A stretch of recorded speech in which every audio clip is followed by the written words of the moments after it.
buntag natong tanan. Atong ipadayon ang pagtuon sa The Book of Psalms. Naanata sa ika-138 nga pagtuon sa The Book of Psalms. And we are now still nagpabilin ta sa Psalm 88. Ato ning tiwason karon, Psalm 88. Let's all stand, magampo ta mga igsoon. Our gracious Heavenly Father, thank you, Lord, for this morning. Thank you for giving us strength to come to church. And thank you, Lord, for your provisions. And thank you, Lord, for giving us instructions every day sa among pagtuon sa imong pulong, and especially sa among pag-anhi sa simbahan. Naa ka kanunay, andam, tudlo namo. And please help us, Lord, nga mahimo sad ming good listener.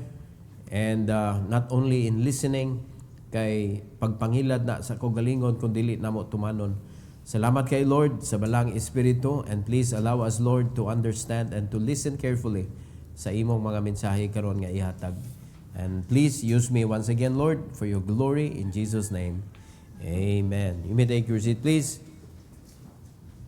Atong ipadayon mga kaigsunan ang when prayer meets silence. This is part number 2. Unya atong sabton mga kaigsunan nga kaning Psalm 88 is the Bible's darkest prayer. Yet even in despair, the psalmist still cries to God. Mao ni nakanindot. So bisan wala ta kakita closure ani, wala ta kakita og solution, hantod sa katapusang verse nga atong basahon this morning. Pero makita nato nga ang kaning psalmist diri, no, this is written to the sons of Asaph, nga kaning psalmist nagpakita gihapon og pagka mainampuon. So usa ka lesson mga igsoon para nato nga kung moabot ang situation sa atong kinabuhi nga pabug-atan ta ba nga kanang bugat lang gyud pirmi, nga kasakit lang gyud pirmi, consistent kaayo ang problema nga nag-abot sa atong kinabuhi, ampo lang gyud ta. Bisan pag paminaw na to, wa may naminaw, ampo lang gyud ka. Bisag walay tubag, ampo ra gyapon. Bisad ka na paminaw nimo giisnaban ka sa Ginoo, ampo lang gyud gihapon. So mo ni siya challenge og kaning lesson aning Psalm 88. Ato po nagtulo ka points mga igsoon this morning. Number 4, separated from society. Grabe ang situation nga hantod ang iyang mga kaliwat, mga constituent, mga kaubanan ning talikod na. No? Gialaw sa Ginoo, gihimo sa Ginoo nga siya gilikayan ba? In verses 8 to 9, ingon diri sa Bible mga kaigsunan, Thou hast put away mine acquaintance far from me, but thou hast made me an abomination unto them. I am shut up, and I cannot come forth. Wala na access. So, ingon ani ang situation mga igsoon, bugat ni bugat. Pero tingguula aning sitwasyon na nga wa na may mulingi nako, wa na may maminaw nako, wala na makoy kaduulan, nangawa naman ako mga acquaintances. In verse number 9, mine eye mourneth by reason of affliction. Lord, I have called daily upon thee. I have stretched out my hands unto thee. Daily ha? Daily siya nagtawag sa Ginoo. So it means, bisag wala siya nakakita og tubag, wala siya nakakita og kanang ngagipaminaw siya, pero tanawa ang iyang consistency. Daily. So unsa may pasabot ani? Never to surrender. Kung naata sa affliction, kani grabe na magyud kani kay mine eye gyud, no? Mine eye mourneth by reason of affliction. Kita mo kanang makita gyud nato sa mata mga kaigsunan nga kaning tawhana na agyon ni giatubang sa kinabuhi gyud. Na agyon ni say problema. Nya di na to masabtan mga kaigsunan, pero Kung moabot man na sa atong kinabuhi, mga kaigsunan, never underestimate God's power. And never replace Him. Mayunta nga, wa man itubag ang Ginoo. Ngita, tag-opsyon. Walay opsyon si Ginoo eh. Walay opsyon si Ginoo. Pabilin kita, magsampit ta si Ginoo, magampo na gyapon ta si Ginoo, pero samtang gaampot ta mga kaigsunan, tuguti nga imong kamot og tiil, ni abay sa imong pagampo. Kay diha man makita nga nituo ka. Dili ka nagampo ka, naghuwat ka nga mulihok para nimo. Dapat mulihok yun ay mo tiil og kamot, sumala sa imong mga prayers. Di ba? Nagampo ka kadaugan, ya, di ka mo fight. Nagampo ka kadaugan, ya, muligid ra ka. Nagampo ka kadaugan, ya, mutago ka. Nagampo ka kadaugan, o niya, wala kay buhaton ba? So kung nagampo ka kadaugan, fight. Pero, ayaw jud kalimti, kinsa ang dapat nimong kuyugan, o kinsa ang dapat nimong pagiyahon. Mo na diri mga kaigsunan, ang psalmist niingon diri, naghilak siya by reason of affliction. Lord, ingon siya, I have called daily upon thee. I have stretched out mine hand unto thee. So grabe na kayo ang kasakit, pero grabe ang iyang pagtuo po. Pero kung atong tanawon mga kaigsunan, since there is no solution in this chapter, nakita na to kana iyang daily mga kaigsunan, wag ni hunong. Na-mention ko na niya nga adlaw-adlaw nagsige kog sampit nimo. So anang adlaw walay resulta, ugma ampo na sad siya. Sa sunod adlaw ampo na sad siya. Way hunong. Di ba? Way hunong. Dugaya na ani kita magampo ta. Dugaya na ni 5 ka tuig naman ni inampo ay. Makampo pa man ta. Ayaw hunong. Kaluwasan sa atong mga loved ones. Kaluwasan sa mga kanang naa sa atong area. O ayaw hunong. Hangtod nga samtang nagginawa pa. Kay ang katapusan na ana nga di gyud na sila tagagkaluwasan kanang nakakahon na. Wa na gyud chance ana. Kay kahon naman nakahon na siya. Di ba? Pasabot naabot na niya ang iyang kanang utlanan. Oh, kahon awa na. Pero samtang nag-ihap pa mga igsoon, nagginhawa pa. Naay pag-asa. Mao na padayon ta sa pag-ampo sa Ginoo, Lord, gamita mi nga naa mi ma-disciple. Gamita mi nga naa gyud mi makit-an gyud nga imong iintrigo namo. Pero sa di pa ta intriguhan sa Ginoo, hinumdumi gyud mga kaigsunan. Dapat andam ka. Dapat andam ka nga mo pagiya sa Ginoo, andam ka nga mo wali sa pulong sa Ginoo, andam ang imong kinabuhi nga mo atiman anang kalaga nga imong gipangayo sa Ginoo. Kay dili manigod nga ikaw man imong tudlo, imo na pasagdan. Unya ang atong example nga ipakita mga igsoon sa atong pagkinabuhi, makita ba anak nila. Di ba? So, bugat kayo nga responsibility. Not only outward, but also inwardly. No? Emotionally, unya, financially, sa atong panahon sa atong pamilya. Kaya kinsa may ganamo sunod nimo nga, wa na kay panahon sa imong pamilya. Di ba? Di man sana maayo mga kaigsunan nga, kintahay po imo baba puro simbahan pero wa jud kay gibuhat diri nya imong mga kapamilya dito nagsiguro na kana simbahan na gani sa pirmi nya wa ba jud kay gibuhat diri di ba no so kung ginawa na kay siya imong gipasangin unya wala bang kay wa kay bunga ra ba gyud nay atong giagad diri nga mahimo tang useful diha sa buluhaton sa Ginoo bunga ra gyud mga kaigsunan. No, bisan pag pirti nimo pasinaw saog pero wa kay bunga, ako wag gyapon na. Di ba?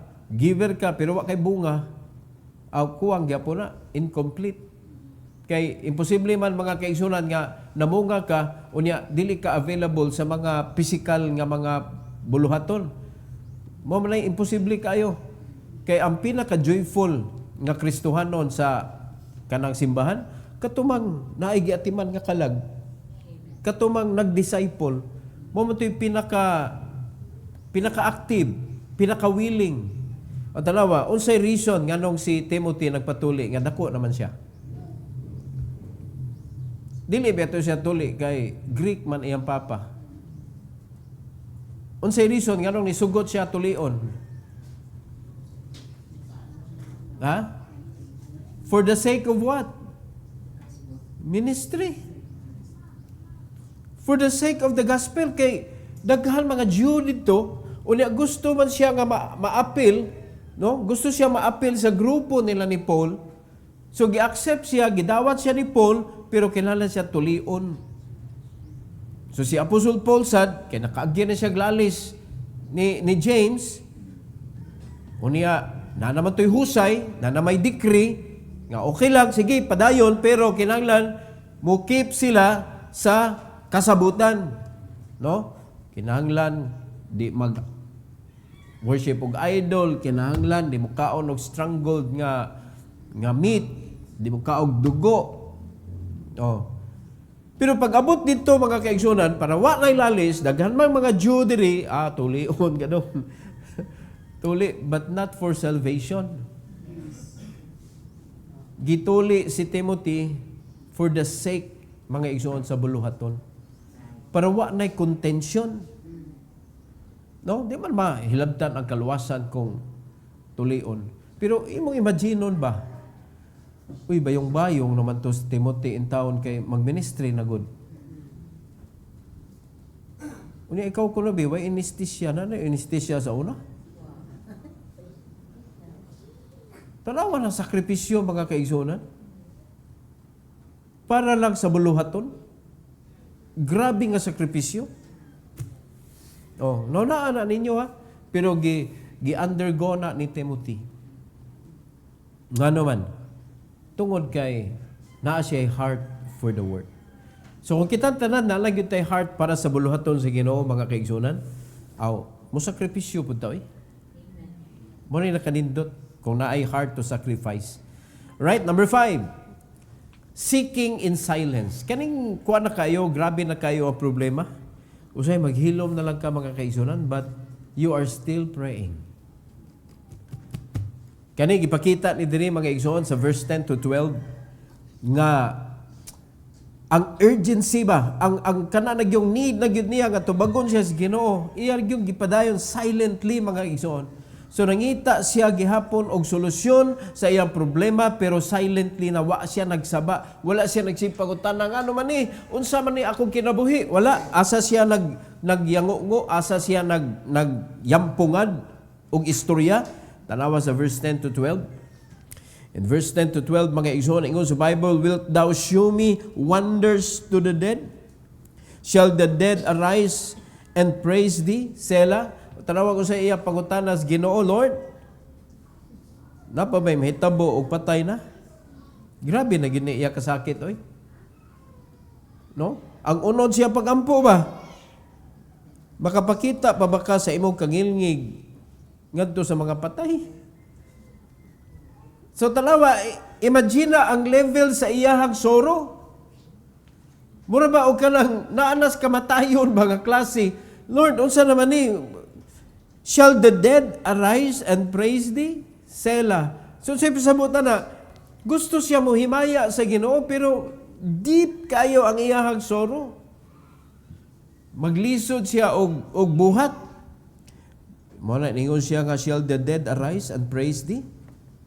Verse 11, shall thy loving kindness be declared in the grave, or thy faithfulness in destruction? Di man trabaho sa Ginoo mangguba. So can I declare your kindness when I am destroyed?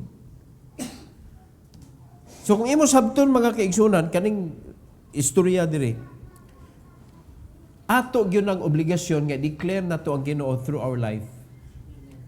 Muna ang psalmist diri mga kaigsunan, ningon siya, Lord, I cannot show your kindness when I am destroyed. Can I show it? Pero wala ba siya tubaga ani mga igsoon?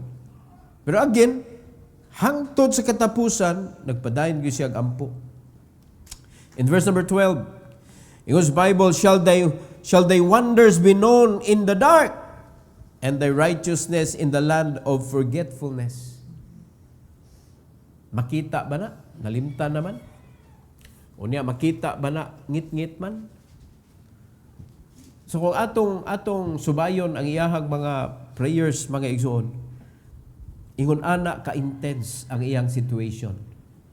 Pero wa gyud nilugak sa pagtuo nga ang Ginoo ra gyud ang makahatag og kahumpayan og solusyon sa iyang problema. Hinaot pa ingon ana ang atong kasing-kasing pud, mga igsoon, because sometimes God will allow us to go through darkness, painfulness. And maybe i-isolate ta sa Ginoo that no one will listen to us. Mura ta og i-disregard sa mga tao. Ipaagi ta sa Ginoo ana. So, kung panalitan, mga wala ni sila tanan. Unya, mag-uol ka, mura mahugno ka mga kaigsunan nga, mura ka og kanang muhunong pud ang imong kinabuhi. It means sila di ay imong paglaom. Pero tanawon sa gibuhat sa Psalmist, gipakita sa Psalmist diri mga kaigsunan nga ang Ginoo ra gyud gihapon ang iyang gikinahanglan. Nga gusto gyapon siya nga mo-declare sa kanindot sa Ginoo. Do wala na siya mga acquaintances, wala na, pero wala siya ingon nga panablahay system, mga igsoon. Nag-hangyo gyapon siya sa Ginoo, Lord, unsa man ako ani pagpakita sa imuhang kanindot? Wala siya igo na siya ingon nga ipalayo nimo ako mga acquaintances. Okay lang, pero I want to declare your name. I want to declare your goodness. Yung sao man na paghimo nga, pretty manghitngita ni akong kinabuhi. Di ba no? The desire ba? Nakita ninyo ang desire?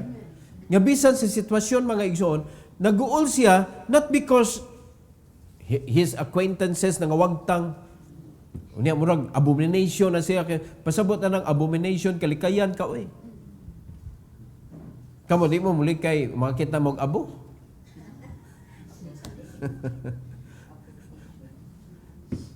Muli kay ta makita ta abomination ng mga tawhana, makahugaw ni, makaguba ni sa akong kinabuhi. Likayan ka, oy. Mura ka og gadag tunglo kung abomination ka para nila. Naminaw ta? Mo na nga, okay lang, sige lang, pero Lord,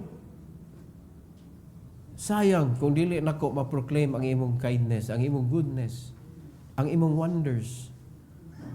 How can I do it if I'm in the dark? Kaya pirti man, lisod magod kaay sa mga kaigsunan. Ay nga, kung anong sitwasyon na ba, nga mura ka o ka nang gitakluban sa langit o yuta. Pero ang iyang giunahuna, Lord, I want to declare your name. Ninduta ni nga desire, oy. So hinaot pa sa atong kinabuhi, mga igsoon, bahala nagbukasan ta. Bahala naglumsan ta sa problema. Never let go of your kanabitang responsibility to declare the gospel of the Lord. Kay mao man ay atong trabaho. Mao man ay great commission nga giintrigo sa ato kung testingan ta sa Ginoo, kung wala ni sila, kung wala, will you still go for me? Saan man ang Ginoo, kakuyugan ta ka? Will you still go and show the kindness of God, the love of God to the lost?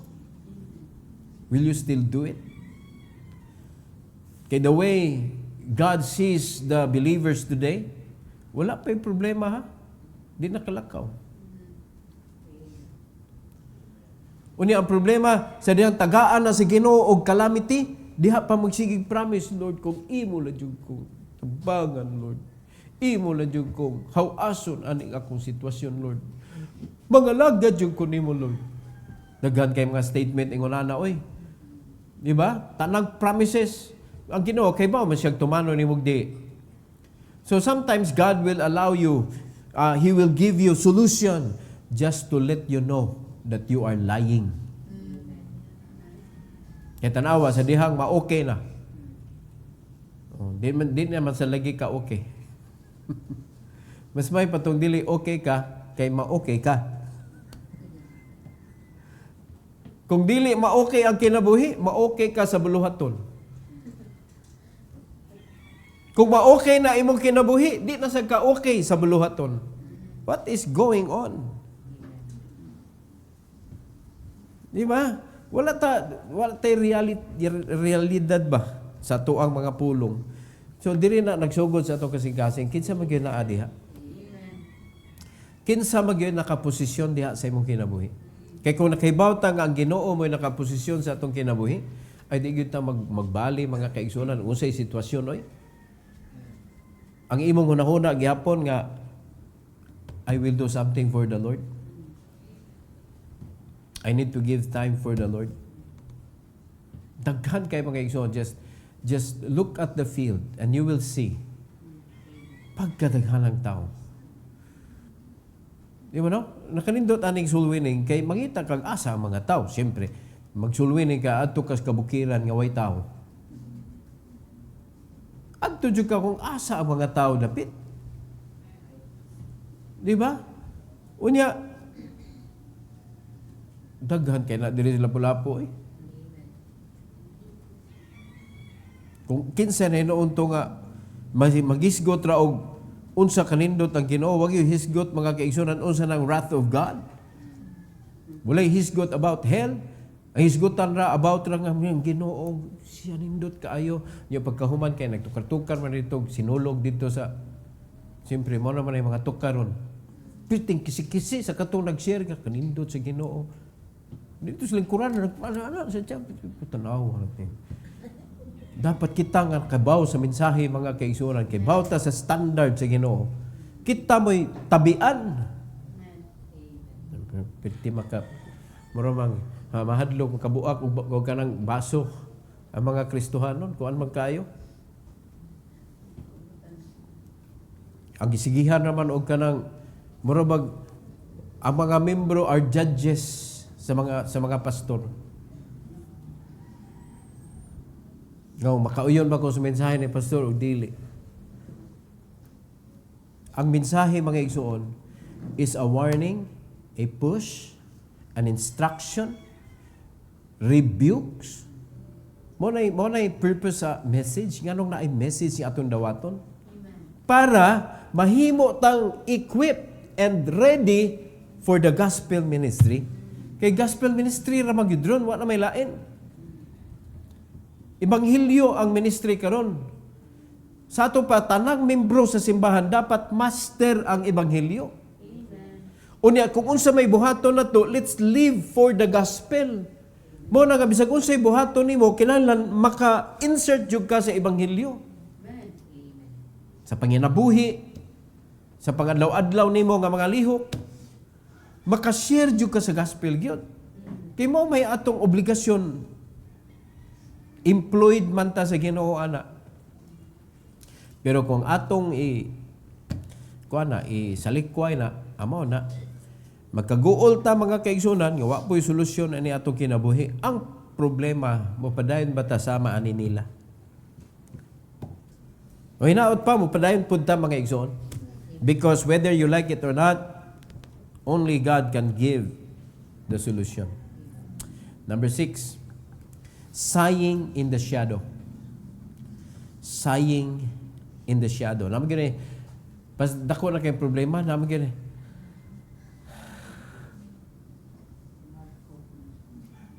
Unya mahimo na isang stumbling block ngadto sa uban kung adto ka dito magsigig, ay paita ning pastor. Ay, sana man ni Lord. Oh. Tanawag asa sila nag-ingon ana mga kaigsunan. Not to people. Sighing in the shadow. Look at verse 13 to 18. 13 to 18. Yung Bible, but unto thee have I cried. Asa sila naghilak? Asa sila nagsigh mga kaigsunan? Sa Ginoo, dili sa tao. Unto thee have I cried, O Lord, and in the morning shall my prayer prevent thee. Oh, day and night na nitabuan ni. 14, Lord, why castest thou off my soul? Why hidest thou thy face from me? Oh, dili dito sa mga tao istorya. Wala, sagda na taan ni. Tuwa sila sa Ginoo mga igsoon, nagsigig istorya sa ilahang kanabitang unsay naa sa unod sa ilang kasing-kasing. 15, I am afflicted and ready to die. from my youth up. While I suffer thy terrors, I am distracted. Kay bawgin sila kinsay nagbunal ba? While I suffer thy terrors, I am distracted. Amen. Unya, ready to die na gyud oh? From my youth up, I'm ready to die. Sakit na kayo ni. Verse number 16. Thy fierce wrath goeth over me. Thy terrors have cut me off. They came round about me daily like water. They compass me about together. So like water, way hunong. Unya kita kana mga igsoon nga na baha ha. Tanaw ang tubig mo saturate sa area. Amo na no. Wa nay kadaganan. Maamtan kag baha mga igsoon mo gakos ka ang pusti. Walirong ng tubig, wala. Saturated na. They came round about me daily like water. Pirting, grabe ha. Mura makalumos na ning problema ha. Verse 18. Lover and friend hast thou put far from me, and mine acquaintance into what? Look at the last word of Psalm 88. Darkness. Wag yung light. Wag yung solusyon. Walay closure. Nagpadayon, mga igsoon, ang kasakit. Pero ang nakanindot, ang message aning Psalm 88. Nagpadayon man ang kasakit sa ilang kinabuhi, pero gapadayon pod ang ilang pagtuo ngadto sa Ginoo nga makahatag og solusyon sa ilang kinabuhi. Maunay nakanindot aning Psalm 88.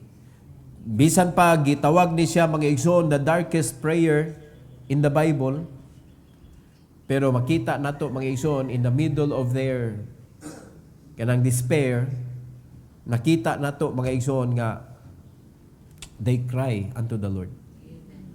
Mao na dili na to hunongon yun. Kay something that we cannot change. We are created by God. It is us who commit mistakes. And in spite of that mistake that we do, and we're about to do, God never changed. Ang gugma sa Ginoo nagpabilin. Sama sa ginikanan, nga sa dihang magpabadlong nga anak, dili ba yata mohatag nga kanang ay okay lang o di ayaw bunali kay gugma lagi. Ang kanang gugma dili nimo pasakit, sayop ka. Kung love nimo imong anak, bunalan gyud nimo. Bunalan gyud nimo. Unya tuguti nga ang kanang bunal mas sakit kaysa sala nga iyang gibuhat. Di ba? Kani si Luis, kamao na. Nabunala naman na. Kada hapak, bunal. Bunalan.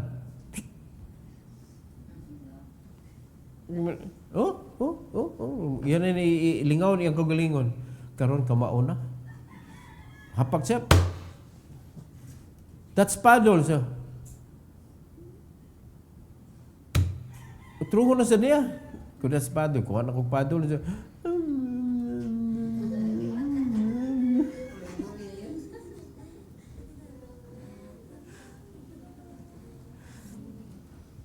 Paluwi-luwi din sa mayon ako, magkunit ako sa paddle ba? Mula siya.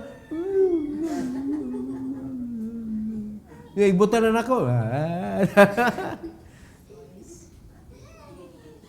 Kamao na. Sorry ni Daddy, sorry. Kiss din siya, kiss. Yung pagkahuman tuwaan naman po. Kamao na. Mao na, dili yun na to paundayunan mga kaisunan, padol yun. Basta makasa, let them understand na ang sala, haag yun na siya'y bunal. No? Kay ang sala, dapat tangtangon. O nga makatangta nga na, ang gugma nga na ay bunal. Dili ang gugma nga puro ra hapuhap og sabot. No? Bunalan jud. No, naagin as Bible ay mugtuwa na mga kaigsunan, giusab na sa laing mga nasod mga kaigsunan, tanawa kung sinitabo silang anak, mangrak-rak lang kalit. No? Asa kita grabing massacre. Ano mga lugar nga bawal na mamunal? Dili sa tuwa, mabuang ka man una. Una ka mang massacre, mabuang ka sa drugs. Pero dito, wala lang. Wala lang.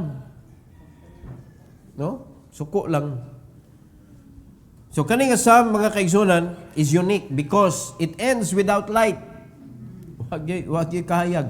Darkness, good. Yet, even in despair, the psalmist still prays. That persistence itself is a testimony of faith. Grabe nga pagtuo.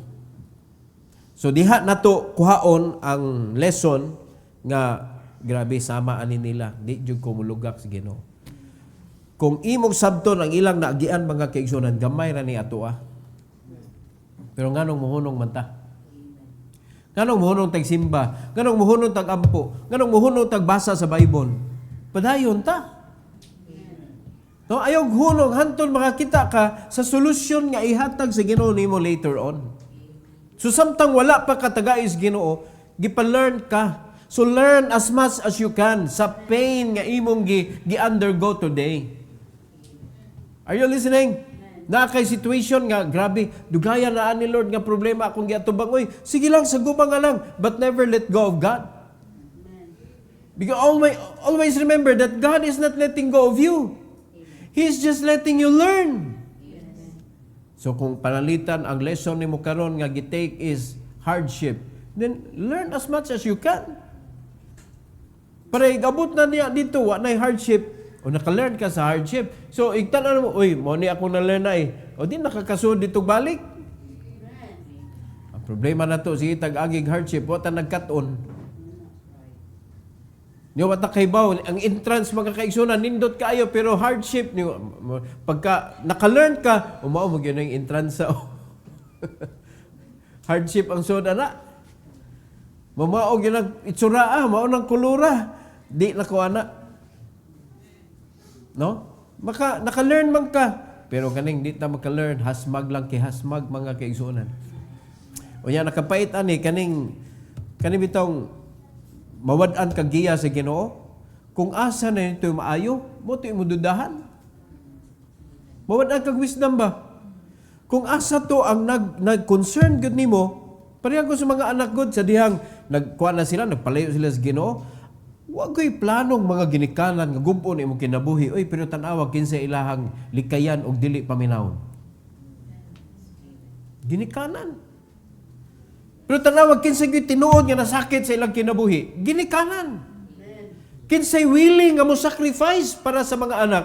Ginikanan. Pero tan-awa kinsa ilang kasukan, gikalainan, gilikayan, nilayasan. Oh, ginikanan. Naa pa ba na sa labutan? Mausa na sa buluhaton sa Ginoo. Ang kalagutan, simbahan, ang pastor, nga mao man unta gihatag sa Ginoo nimo para munindot imong kinabuhi. Pero nga nung mao man imong dudahan, ang katong mga tawo kadungog ka, kanang mga anak ninyo ni sukol ninyo, kadungog na silang barkada. Yung may gituman, mura siya sa simbahan. Naigisulti diri ang pastor, mo ni ato buhaton, paggamit kita sa Ginoo, mangabig tagtalag, pagabot dito, sugo-sugo na mo sa inyong pastor di ay. Lagi, alam mo simbahan, yung baptism, mapaning katoliko kay manindog kita, maninggod kita, ipakita pa rin nagsuulay, man na. Di ba? Ang tao di ko naganag obligasyon. Unya, sabto na to ang pulong sa Ginoo.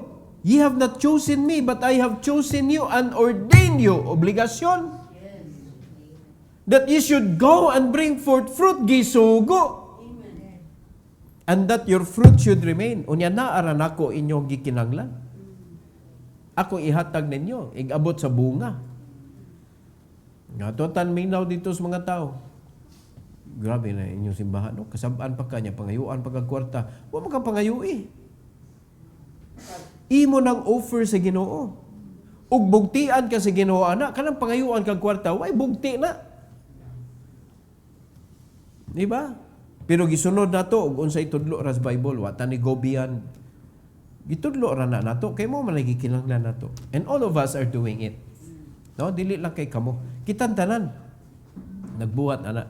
So, tanawa, ug unsay makaayo nato, mo'y atong gilikayan, mo'y atong gikapungtan. Tarong pa ba atong hunahuna ani? Muna pasalamat ta aning psalmist, bisag way closure mga iso, darkness ang katapusan nga pulong, pero ang ilang pagpaduol sa Ginoo, ang ilang mga statement nga gibuhian mga iso. Kung imo sabton ba, Lord, bahala na mo kinaunsa ni gin mi blugak nimo pagtuo na mga igsoon. So dapat inguna na sa dangatong pagtuo. Amen. I hope nga natin na learn karon maunay sa dihang ang pag-ampo nagkita sa kahilom. When prayer meets silence. So kung may tabo na sa imong kinabuhi, padayon lang. Padayon lang sa prayer. Walay tubag ang Ginoo, pastor, padayon lang. Asa magalain mo kuan, mo ampo kisa may lain tawgo nimo. Are you following? So para magdayal nimo cannot be reached. Wala nimo kanang busy. Tawag nimo unya mao ra man gina imong kanang asawa ba na nimo panalitan imong gitawgan manawag ni kag lain. So kana nambira mo ginasigihan mong tawag hantod nga makalusot ka. Kasabot mo? Well, sa Ginoo, there is no other God. Only Him. Every head bow, every eye closed. Heavenly Father, thank you, Lord, for this morning. Thank you for giving us this lesson from Psalm 88, Lord. And I pray that you would please bless us, Lord God, with this kind of faith. Na even though grabe ang ilahang situation, grabe ilang kasakit, pero gipakita gyapon nimo Lord unsa sila nga nagtuo nimo, nga naghandom sila Lord, nga maulian ang ilang kinabuhi so that they could proclaim your goodness and your wonders. And I pray Lord that we could have that kind of faith. Wa mi nangandoy Lord sa kasakit nga ilahang gisagubang, but we're asking you, Lord, please to give us that kind of faith nga sa among gipang-atubang karon nga mga present problem namo dili ni makapahunong sa among paghimaya nimo, sa among pagpangalagad nimo, sa among pagsunod sa imuhang gihatag namo nga Great Commission. Salamat kay Lord, and all the glory and honor we give it back to you this morning in Jesus' name. Amen. Amen. Praise the Lord.